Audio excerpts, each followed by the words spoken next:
नमस्कार, मी पंजाब तक आज आहे 27 फेब्रुवारी 2026 शेतकरी मेळावा आणि त्या कार्यक्रमाला जात असताना पुन्हा काय झालं, विदर्भात परत आज आभाळ आलं. तर त्या शेतकऱ्याचे मला परत फोन आले, पाऊस येईल का. तर विदर्भातल्या सर्व शेतकऱ्याला सांगू इच्छितो की वर्धा, नागपूर, भंडारा, गोंदिया, चंद्रपूर, यवतमाळ, वाशिम, हिंगोली, बुलढाणा, अकोला, अमरावती, चंद्रपूर, दर्यापूर या सर्व शेतकऱ्यांना सांगू इच्छितो की आणखीन आज आणि उद्याचे दिवस आभाळ येणार आहे, पाऊस काय येणार नाही. त्याच्यामुळे काही चिंता करू नका. तुम्ही तुमचा हरभरा काढू शकता, गहू काढू शकता, कांदे काढू शकता. सध्या आता वातावरण नाही, 1 तारखेच्या नंतर एकदम मग वातावरण निरभ्र होईल, मग आकाशामध्ये ढग देखील दिसणार नाही 1 मार्चच्या नंतर. पण सध्या फक्त थोडं ढगाळ आहे, त्याच्यामुळे काही चिंता करायची गरज नाही. पाऊस काय येणार नाही म्हणून हा अंदाज विदर्भातल्या शेतकऱ्यांनी सर्वप्रथम लक्ष द्यायचा. त्याच्यानंतर सर्व शेतकऱ्याला सांगू इच्छितो की आता 20 मार्चपर्यंत म्हणजे 20 मार्च 2026 पर्यंत तुम्ही तुमचे हरभरे काढू शकता. जवळपास आता 20-25 दिवस कसला पाऊस काय येणार नाही, त्याच्यामुळं हा अंदाज लक्ष द्यायचा. फक्त 7-8 तारखेला काय होईल, थोडं कोकणाकडे थोडं ढगाळ वातावरण राहील, मग तुम्हाला वाटेल पाऊस येतं का नाही, तर ती काही पाऊस येणार नाही. त्याच्यामुळे काही चिंता करायची गरज नाही.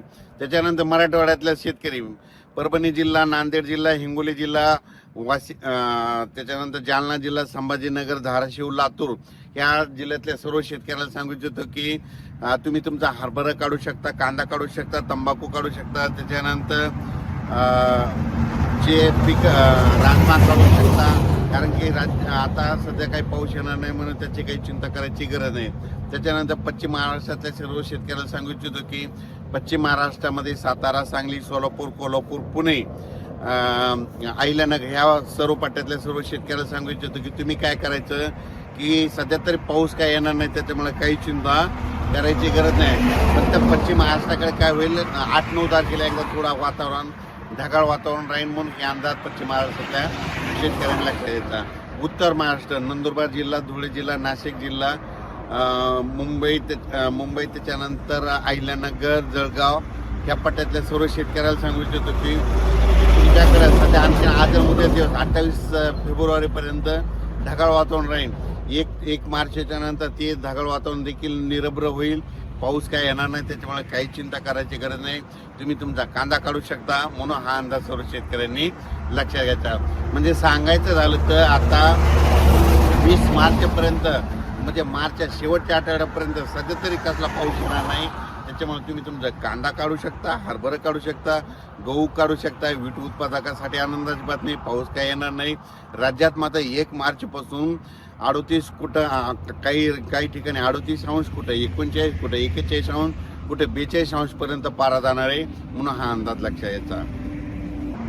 परत एक कांदा ते गोट उत्पादक शेतकऱ्याला सांगू इच्छितो की त्यांचे मला फोन आले की आमच्या गोटाच्या कांद्यावर मधमाशी येत नाही. तर त्या कांदा बियाण्याच्या शेतकऱ्याला सांगू इच्छितो की जोपर्यंत ऊन वाढत नाही, जोपर्यंत 38 अंशाच्या वर ऊन वाढत नाही, पारा जात नाही, तोपर्यंत मधमाशी त्याच्या घर सोडत नाही. मग आता काय होणार आहे, 1 मार्चपासून 40-41 अंशापर्यंत तापमान गेल्याच्या नंतर मधमाशी मग काय करते, पाण्याच्या शोधात जाते. म्हणून आता गोटाच्या कांद्यावर माशी यायला सुरुवात होईल, मधमाशी यायला सुरुवात होईल. मग तुम्ही काय करायचं, जिथं पाण्याचा कॉक असतं तिथं वाटले ओल्लं बोंद्र करून ठेवायचं, ओल्लं बारदाना करून ठेवायचा. मग ती मधमाशी येईल व पाणी पिण्यासाठी मग ती तुमच्या गोटावर बसू शकते. म्हणून हे सर्व शेतकऱ्यांना लक्षात घ्यायचं. 1 मार्चपासून तुमच्या गोटावर देखील मधमाशी येणार आहे म्हणून हे अंदाज त्या शेतकऱ्यांना लक्षात घ्यायचा. अचानक वातावरण बदल झाला तर लगेच